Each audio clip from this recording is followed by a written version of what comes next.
of times I've never forgotten you. You're giving me a hard time about like forgetting you this one time. And I'm like, so I answer her like, oh yeah, I'm sure I forgot your brothers lots of times, you know. How many times? Oh, lots of times. So as I'm driving, I'm starting to feel frustrated and I'm thinking, okay, really? I grew up in Colorado. I grew up in Colorado and we walked to school. And we walked to school in the snow. And it was like hills both ways. So I was like, you should be, I'm thinking to myself, I can't believe it. You should just be thankful that you even get a ride. And you should be thankful that as a mom, it wasn't like I was watching soap operas or anything. I was having a meaningful conversation with with your older brother. And you should even be thankful you even have an older brother and that we even have a car. So this is all the stuff that's spinning around in my mind.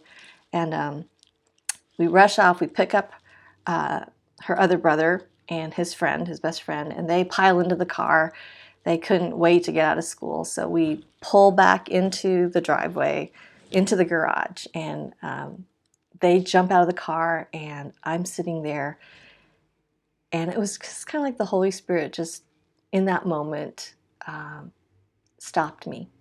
And I just kind of paused, and then I opened my car door and I went around to the other side of the door where she was, and I knelt down and I looked at her in the eyes and I said, Julia, I wonder if you might have felt a little bit like worried or even a little bit scared when I didn't show up to pick you up today. And then her arms kind of uncrossed and she started looking at me and she kind of nodded. And I thought, Julia, I wonder if maybe when everyone's parents had picked up their kids and you had to go down into the office, if you might have felt embarrassed or angry because everyone else got picked up and you didn't get picked up, and it was embarrassing to go to the office. She started to have a little bit of tears in her eyes, and I did too.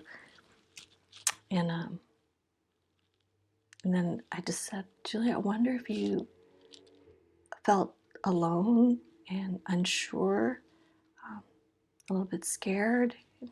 And she's just nodded and nodded. And then I looked at her and I just said, Julia, do you know sometimes when I raise my voice and I yell at you or your brothers, and I know that when I'm doing that that's just the wrong thing to do, and I need to apologize. Because I know that what I'm doing is hurting you, that I could say things differently in a better way without raising my voice like that. And those are the times that what I do hurts you, and I know that. But there are other times that I do things that hurt you that I might not even have meant to, but it still hurt you. And today when I didn't pick you up at the time I said, you felt worried and scared and angry and sad and embarrassed and all of those things, and that hurt you, and I'm so sorry. And she just looked at me, threw her little arms around me and said, Mommy, I forgive you. And we repaired right then and there. And you know, our kids are really resilient, and we spend a lot of time trying to teach our kids to say please and thank you, and when siblings are fighting with each other, try to make up with each other, say you're sorry, I'm sorry. But for sure, in my years of parenting,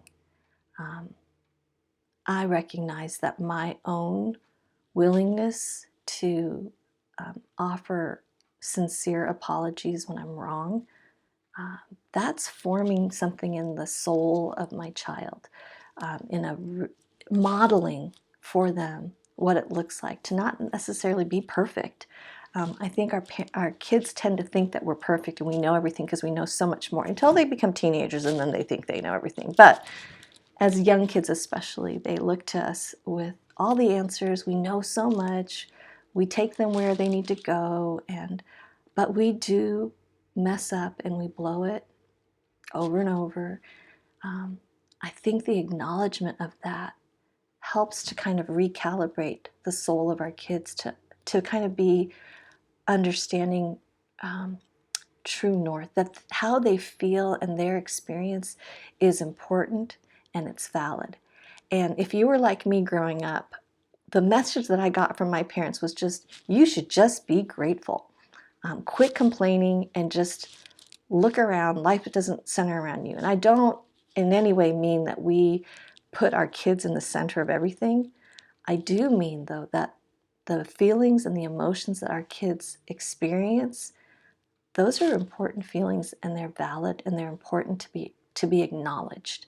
And so as parents, what I realize is that if I project that out, if there's something that happens to my daughter in the future, rather than the message of you should just be grateful, where she could actually know that her feelings are important, it helps her to be able to, I think, avoid unhealthy people later on in terms of being mistreated. So parents, we hold a very important space in the life of our kids, in that of being able to help them identify their feelings, to validate those feelings, and then to humbly apologize when we're wrong.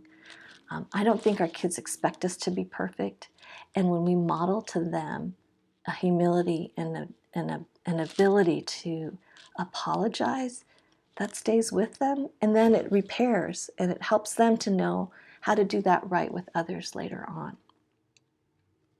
Now, all of the forgiveness is really rooted in our own understanding of our forgiveness, our complete forgiveness in our relationship with Jesus. One of the great lessons that we learn about forgiveness is found in Colossians chapter 2, verse, go eat popcorn. Galatians, Ephesians, Philippians, Colossians. Colossians 2, chapter 2, verse 13. It says, "And you, when you were dead in your trespasses and the uncircumcision of your flesh, God made alive together with him, having forgiven us all our trespasses by canceling the record of debt that stood against us with its legal demands. This he set aside, nailing it to the cross." So Jesus, at the time that when he died on the cross, he paid in full all of our sin. The Greek word for paid in full is tetelestai, Tetelestai, tetelestai. Now what's amazing is that Jesus' last words on the cross in John 19:30 is, "It is finished." And that Greek word also is tetelestai. So when Jesus said, "It is finished," paid in full, that meant all of our sin is forgiven, past, present, and future, which covers us now in 2021. We are fully forgiven. And as forgiven people, we are not forgiven because we confess. We are forgiven because of what Christ has done for us. And we confess our sin to God, 1 John 1:9, in order to be able to reestablish this connection again. And God knows that we're not perfect, but our standing as children of God never changes, but the quality of our relationship with God changes if we are walking in disobedience.